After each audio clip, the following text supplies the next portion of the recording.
ऐश के खून को लिंडा अपनी जीभ से चाटती है। खून चाटने के बाद लिंडा ऐश पर फिर से हमला कर देती है। तो इस बार ऐश उसी की खंजर उसी की पीठ में घोंप देता है। लिंडा ज़मीन पर गिरती है और उसके मुंह से खून की उल्टियाँ होती है। फिर ऐश लिंडा को ले जाता है उसे बाहर दफनाने। इधर बेसमेंट के अंदर से शैल सब कुछ देख रही होती है, पर दफनाने से पहले ऐश लिंडा की लाश को ले जाता है बैकयार्ड में उसके टुकड़े टुकड़े करने, पर वो लिंडा की लाश को टुकड़े टुकड़े नहीं कर पाता है। वो इमोशनल हो जाता है और वो लिंडा की लाश को पकड़कर होता है। फिर ऐश ही लिंडा को दफनाने के लिए ले जाता है। दफनाने से पहले लिंडा के गले में एक चेन होता है जो ऐश ने उसे गिफ्ट किया था। तो ऐश सोचता है उस चेन को निकाल ले लिंडा की निशानी के तौर पर।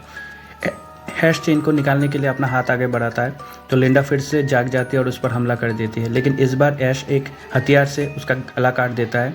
लिंडा के सर अलग गिरता है और उसका धड़ ऐश के ऊपर जाकर गिरता है और उसके धड़ से पूरा खून निकलकर ऐश के मुंह पे जाके गिरता है।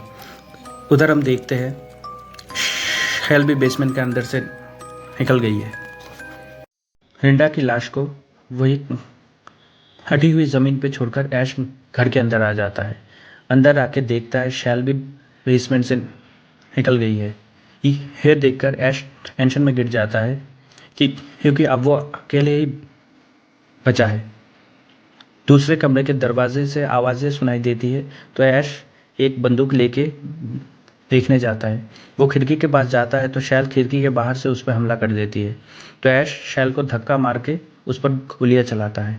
फिर ऐश दूसरे कमरे को भी बंद करने के लिए जाता है। शैल बाहर ही है और वो अंदर आने की कोशिश करती है तो दरवाजे पे शैल का हाथ फंस जाता है।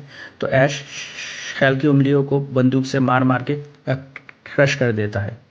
फिर ऐश उस कैबिन के हर एक खिड़की और दरवाजे बंद करता है।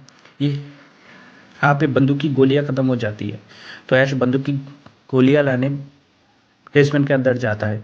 बेसमेंट के अंदर जाके वो देखता है जिस पाइप से पहले पानी निकल रहा था उस पाइप से अभी खून निकल रहा है। पाइप को देखने के लिए ऐश पाइप के सामने जाता है तो पूरा पाइप टूटकर ऐश के ऊपर गिर जाता है और ऐश खून से लथपथ होकर किसी तरह उस बेसमेंट के दूसरे कमरे में जाता है और जल्दी से गोलियां लेकर बेसमेंट से बाहर निकल जाता है।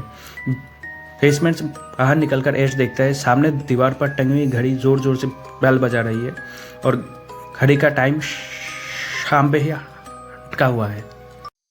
फिर हर एक कमरे के खिड़की और दरवाजे अपने आप ही बंद हो रहे थे और खुल रहे थे। ये सब देखकर खिड़की के सामने जाकर ऐश डर के मारे ज़ोर ज़ोर से चीखता है। फिर ऐश एक दीवार पे हंगी हुई आईने के सामने जाता है, जाके उस आईने को छूता है तो वो आईना एक गर्म पानी बन जाता है और उसके हाथ को जला देता है। फिर ऐश एक दरवाजे के सामने जाकर रुकता है और अपने बंदूक में गोलियां भरता है। फिर वो पॉकेट से लिंडा की चेन को निकालता है और उसे याद करता है। तभी शैल के दो हाथ दरवाज़ा तोड़कर उसके गले को पकड़ लेती है।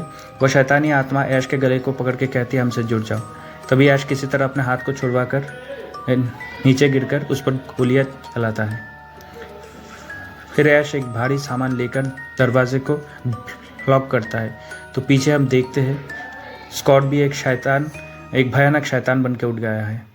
उठ के पीछे से ऐश के गर्दन को दबोचता है और उन दोनों के हाथापाई में वो नेक्रोनोमिकन हुक जाकर आग के सामने गिरती है। शैल भी बाहर से ज़ोर ज़ोर से दरवाजे को पीटती है खोलने के लिए। अंदर स्कॉट ऐश के गले को दबाकर उसे पूरा ऊपर उठा देता है। बचने के लिए ऐश अपनी दोनों उंगलियां उसके आंखों में डाल देता है और लकड़ी का एक टुकड़ा स्कॉट के पेट पे खड़ा हुआ होता है उसे ऐश निकाल देता है तो अंदर से बहुत खून निकलता है और स्कॉट ज़मीन पर हिट जाता है।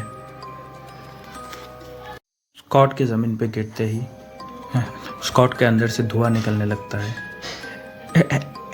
ऐश उस नेक्रोनोमिकन बुक की तरफ देखता है तो हम हुक में भी देखते हैं थोड़ी थोड़ी आग लग चुकी है। तो ऐश समझ जाता है कि उस बुक के जलने से वो शैतान भी जल जाएंगे। इधर शैल भी पूरा दरवाज़ा तोड़कर अंदर घुस जाती है और ऐश को पकड़कर ज़ोर से ज़मीन पर पटकती है। ऐश जाकर किताब की थोड़ी दूर जाके गिरता है और ऐश के जेब से लिंडा का चेन निकलकर उस किताब के पास जाकर गिरता है। तो ऐश जल्दी से उठाकर उस किताब को जलाने की कोशिश करता है। तो स्कॉट उसका पैर खींच लेता है और किताब तक अपना हाथ किसी तरह बढ़ाता है। तो शैल एक गर्म रॉड लेकर उसके पीठ पर ज़ोर ज़ोर से वार करती है। हाँ, स्कॉट ऐश के टांग को खींचकर काटने की कोशिश करता है। तो ऐश इसी तरह लिंडा के चेन को उस किताब में फंसाकर उस किताब को आग में डाल देता है। आग में किताब के डलते ही वो दोनों भी रुक जाते हैं।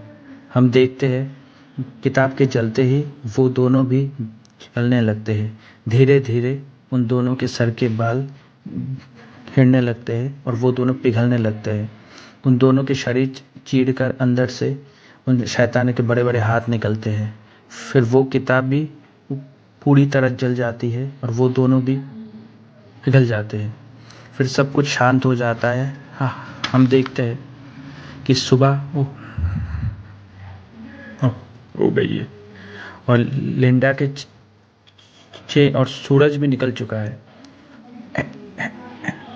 ऐश लिंडा के चेन को लेकर उस घर से निकल जाता है जाने के लिए। ऐश निकल के जा ही रहा होता है, तभी एक जोर का हवा आकर पीछे से आकर उसको उठा ले जाता है।